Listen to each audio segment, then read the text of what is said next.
I also want to welcome our co-host, Emma Finn. Emma is our Communications and Training Coordinator. Lastly, we have today's expert, one of our consultants and former auditor, Emily Dunkley.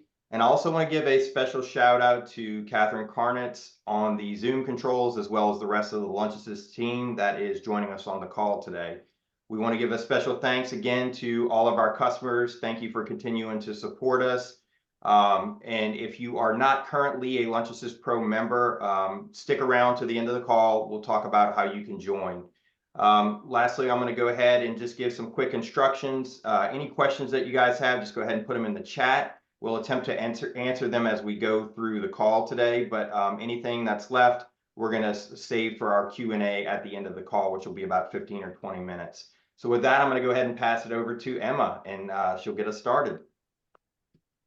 Thank you so much, Mike, and welcome everyone. It's great to see everyone again. So for those of you who saw the agenda that went out this morning, today I have a special guest, Emily, here today, and we're going to be digging into the practicalities of procurement, a follow-up from last week's conversation with Jackie that gave a broader overview of procurement. But before we get into the nitty-gritty, I'll first do a brief overview from last week's call. To everyone who is here live on our call today, please chime in, share in the chat what's been working well for you, what questions you have about procurement, any tips. Sharing knowledge and best practices in this beautiful community of school nutrition is so vital to propelling all of us forward. So let's do a quick recap of last week. Procurement is a fancy word for shopping, as Jackie said. It refers to obtaining goods, products, and services at the best possible price. There are three main procurement methods for school nutrition programs. There's micro purchasing, which are purchases made from a single vendor under $50,000. If you're able to self-certify to that $50,000 micro purchase threshold.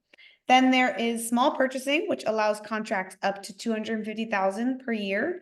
And then there's formal procurement, which is for purchase agreements over $250,000.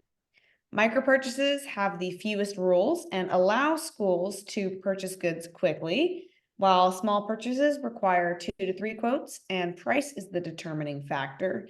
And then we've got formal procurement, which involves more paperwork, but allows schools to use evaluation criteria and has no maximum threshold. All right, so last week we talked about this kind of high level requirement of procurement overall with these different thresholds. But now that Emily's here, I'd love to go through the instructions for each of these 3 different procurement methods. Welcome, Emily. Can you just get us started by letting us know how would we know where to start with choosing a specific procurement method? Yeah, knowing where to start's the hardest part, right? We want to make sure we spend some time exploring the field and some time forecasting what it is you need. What are you going to buy? You can look back at past purchasing history of products to get an idea for how much you'll need. Or for a new product, you can do some quick math to determine how much you'll need for X number of planned servings or offering days. So do a little pricing research along in your forecasting process. So reach out to a few vendors that have the items you need. Do a quick Google search to estimate how much you think you might spend. And this is one way to ensure you're using the right procurement method. You already have a lot of procurement forecasting tools in your tool belt. You can run velocity reports from last year. You can look at production records to see what you served. You can look at your planned menus and planned events like a Harvest of the Month spotlight. Oh, yeah, that actually sounds pretty straightforward. But I'm curious, what exactly is common, across all thresholds? Yeah, so there's a few things that all 3 of these thresholds have in common. First up, like we just talked about, forecasting. We have to know what threshold we want to use, so a little bit of forecasting goes a long way across all these thresholds. The other thing that's common is Buy American. We want to ensure we're buying as much domestically grown food as we can to the highest extent possible, no matter what method we're using. We always need to make sure that our price is reasonable and allocable to the school nutrition program. So we're not using gold-plated bananas in our programs, and we want to make sure the purchased items will be used for child nutrition programs. And then last but not least, we always want to work with responsive vendors. We don't want to be left high and dry on delivery day due to a problem vendor. That makes sense. And thanks for that overview, Emily. But now I'd like to go through each step and learn how to procure goods and services. If you'll stick with me here, everyone, let's try and use one beautiful, humble example, an orange. We'll follow this orange from its humble beginnings as a spotlight for a Harvest of the Month program to an all-star menu item. So let's say I really like these oranges from a local farmer down the street. How would I procure these local oranges using the micro purchase procurement method? Yeah, so the micro purchase is going to be your simplest and quickest way to procure these oranges. This method is used to make small one-time purchases or multiple small purchases as long as your total stays below your micro purchase threshold. So for the purposes of our oranges, let's start small. Let's say you plan to offer a local orange on Harvest of the Month. We know from forecasting and from a quick stop at the local farm stand down the street that the current pricing would fall below our micro purchase threshold. So the steps here are really simple, right? We forecast how much we need, we ensure the amount falls below our threshold, and we buy some oranges. Let's say these are really great oranges. I want to keep making small micro purchases from this vendor until I start nearing my small purchase threshold.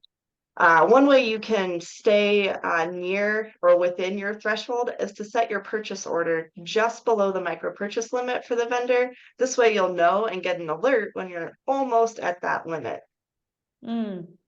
So the cliff notes on what you need to keep for documentation for this is keeping your invoices and your receipts, your purchase orders. Don't exceed your micro purchase threshold. I know it's not necessarily documentation, and write down an explanation of why you went for the micro purchase route. As a former state reviewer, I can say that this practice will make your auditor one happy camper since they won't have to ask you a lot of questions to understand your logic for why you went this route or what your forecast was saying. So luckily it seems like there's not too much documentation here. Now, let's say that the Harvest of the Month program was a wild success, and because the oranges were in such high demand, we have continued our micro purchasing, but we're about to exceed the threshold.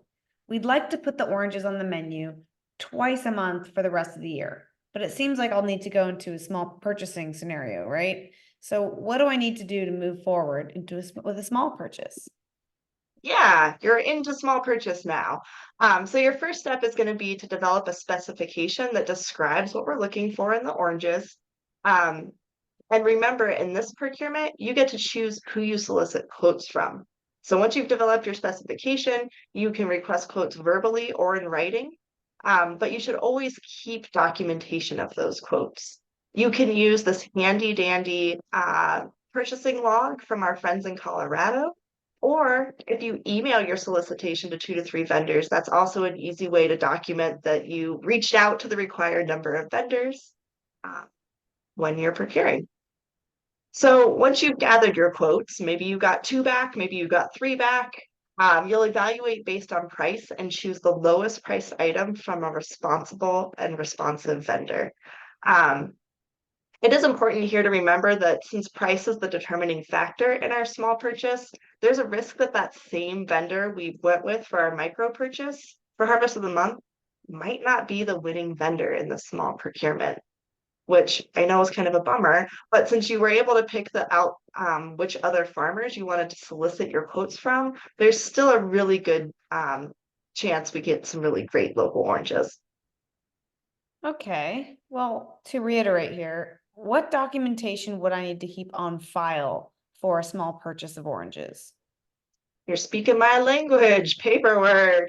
So we're going to want to make sure we keep our solicitation documents, our specifications we developed for the oranges, any quotes received, and any emails sent requesting quotes from our 2 to 3 vendors that we reached out to.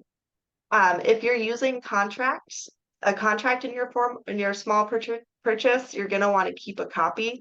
A contract's not required in small purchases, but it's really recommended. It's one way you can pull everything you need, all the necessary details into writing. And it's a great way to make sure the product you need is there when you need it.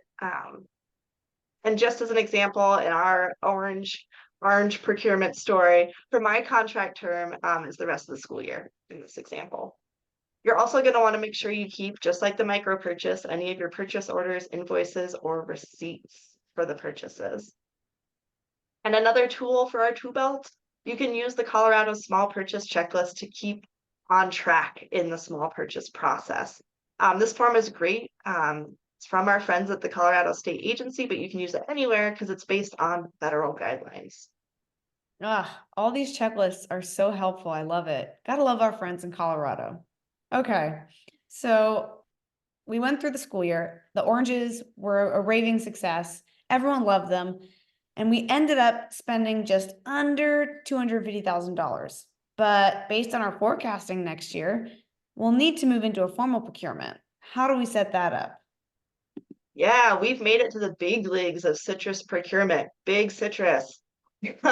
Formal procurement is intended to use when we're dealing with these high dollar amounts. The federal procurement threshold is $250,000, so we have to go with the formal route when we hit that threshold. But you can always choose to use the formal route, even if you're procuring a lower dollar amount. So even at the $50,000 level, you could choose to go this more formal route of procurement. One of the biggest differences between small purchase procurement and formal procurement, if you're using an RFP, is that an RFP allows for evaluation on criteria that extends beyond price to find a really good fit for your district. Remember, with small purchase, we had to go with lowest price wins.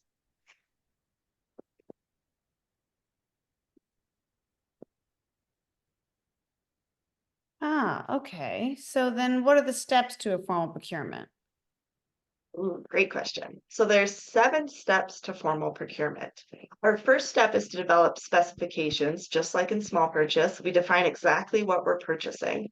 For right now, we can't specify local for our oranges, but we can specify hours from harvest, which could help to pinpoint the local vendors we know in our area. Our next step is to conduct a cost analysis from the items you are buying. This can be a velocity report run on the same items purchased in a previous award. And then our third step, and the biggest hunk of the work really, is creating the solicitation, which is either a request for proposal or an invitation for bid, an RFP or an IFP. So here's some details that might help you decide between which method on which to use. So an IFB outlines details like product specification, quantities, delivery, and other desired characteristics for specific items. Price is the driving factor in the final choice. In an RFP, this option lets districts award contracts based on the best overall value. So it's used when other factors besides price are considered. An RFP uses a scoring criteria for the items we think are important contract components. So in our orange example, we want to define our scoring criteria to get the best fit for our program. We want really good oranges and really good service. So price is the largest point scoring criteria, but we have other factors like regenerative farming techniques or smaller minority owned institutions as a scoring criteria. And then when we're developing our RFP, we also want to spend time defining our terms and conditions. These are the rules and responsibilities the school district and the vendor agree to before the purchasing relationship begins. So it gives everybody the parameters of like, what are we doing here? We also want to outline the certifications needed from the bidding vendors in our RFP or IFP. Here on the slide are some of the most common. Some of these have really specific criteria for when they must be included in your solicitation and your procurement, and some won't apply to our procurement of oranges. For example, on the next slide, the California required prohibition certification is only for chicken. And we're not procuring orange chicken. We're just getting plain old oranges over here. So we won't need this in our solicitation for oranges. So as you can see, there's a lot of pieces to building an RFP. We touched on a few of them, and if you get lost, don't worry. We're working on drafting some comprehensive lists of all required certifications for easy reference. We're also drafting a sample RFP template for use. And we also have formal procurement training videos in the works coming to Pro. So stay tuned. You can also use that Colorado formal checklist. It's a great place to start to find required components. Absolutely. Okay, great. Now we went through some of the steps, but there was 7. So what are the last few steps? Yeah, those RFPs are a lot. So we're on the home stretch. Next up is public notification.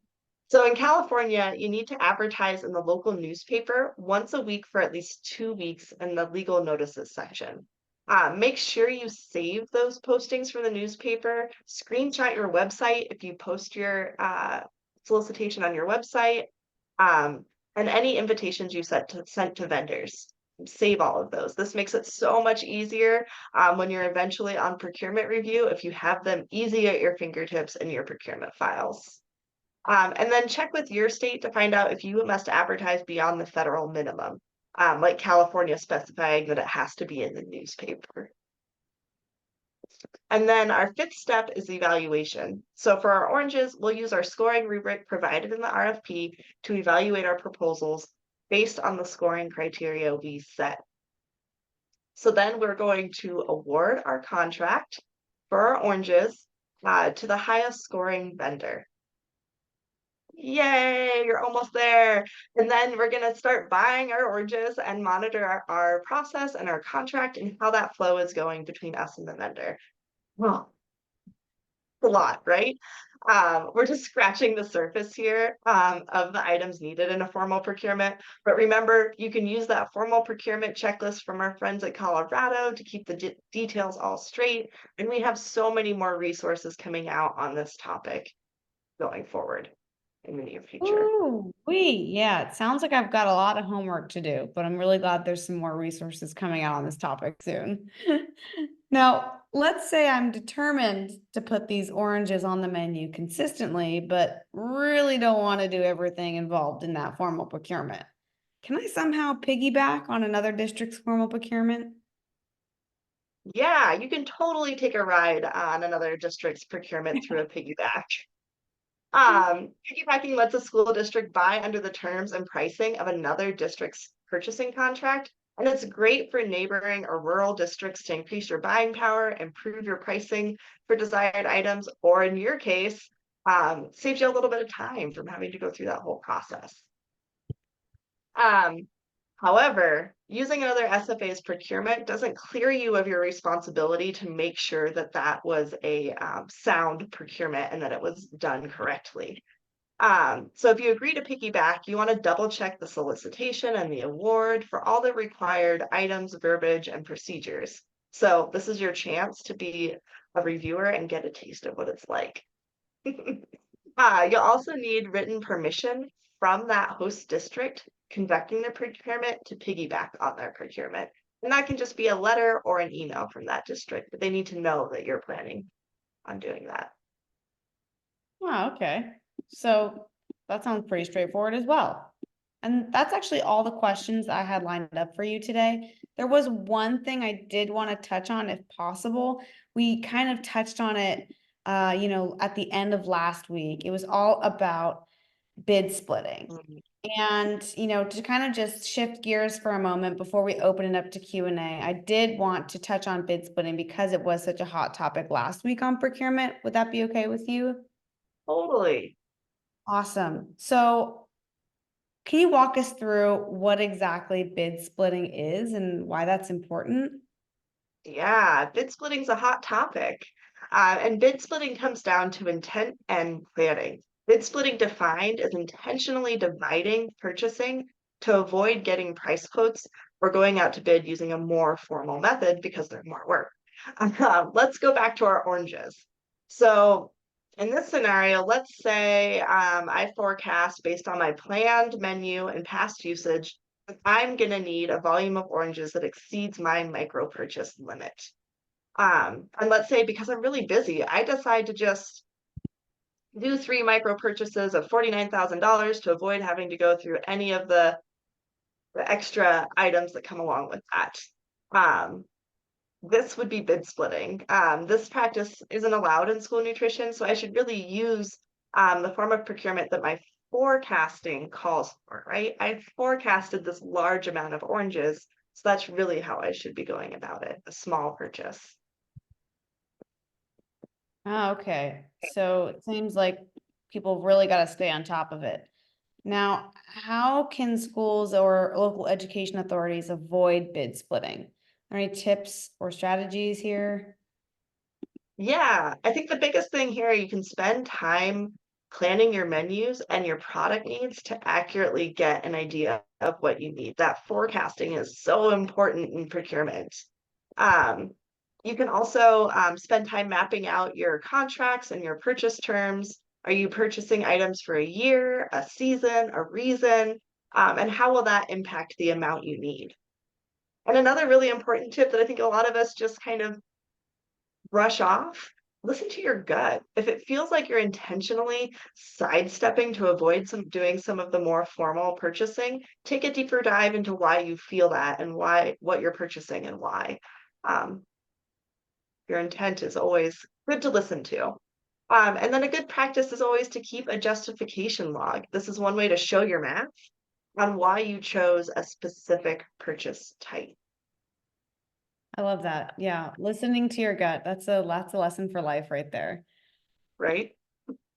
Okay, well, those are all the questions I had for you today, Emily, and thank you so much. I know that there's so much more we could talk about with procurement, which reminds me, those of you that are interested in learning more about procurement and going even deeper into this topic, we do have a new video series all about procurement coming soon to LunchAssist Pro, as Emily mentioned. So if you aren't already a member, I highly recommend signing up and becoming a pro member to access all these resources coming down the pike. Now, before we open it up to Q&A, I'll first pass it back to Mike for some housekeeping. Awesome. Thanks. Thanks, Emily. Thanks, Emma. Yeah, so real quick, like Emma just said, before we get into our Q&A session, for those of you that aren't current Lunch Assist members, I'd like to talk just a second about some of the services we offer. Emma did a great job of talking about some of the new videos, but we've got lots of videos there. We've got on-demand training videos for you and your staff. We have curated resources, professional standards tracking tool. We also have add-on features like Spanish videos, as well as our AR Bootcamp, which is super popular right now. And then as well, you could also get access to one-on-one consulting services with one of our consultants, our school nutrition experts like Emily and like Jackie was last week. So please feel free to reach out to me if you're interested in learning more about some of our services. Ways to purchase. LunchAssist is an allowable expense use of your kit funds. So in fact, we've had several districts recently, we've talked about this before, purchase multi-year membership access to LunchAssist Pro. So it's a great way to make use of your kit funds while you have them available, you know, because there's the whole use it or lose it scenario there. If you're interested, in keep in mind, it does take, you know, sometimes we've seen with purchasing departments up to 20 to 30 days to get this approved. So if you still have leftover 2021 kit funds, the deadline's coming up soon. It's in June. So please reach out to me as soon as possible. Again, my email is mike@lunchassist.org. As far as the recording access goes, you'll be receiving a follow-up email from us talking about how you can access the recordings. There will be a link in there. They're all up on YouTube as well. And then next week, for our next week's chat, April 25th at 2 p.m., we're going to be focusing on local school wellness policies, triennial assessments with special guest Camille Biazzo. And so with that, we'll go ahead and thank everybody for joining. And now we're going to go and start our roughly 15 or 20 minutes of Q&A. So if you have some questions, put them in the chat and we'll get to them right now. So Emma, I'll let you take it back over.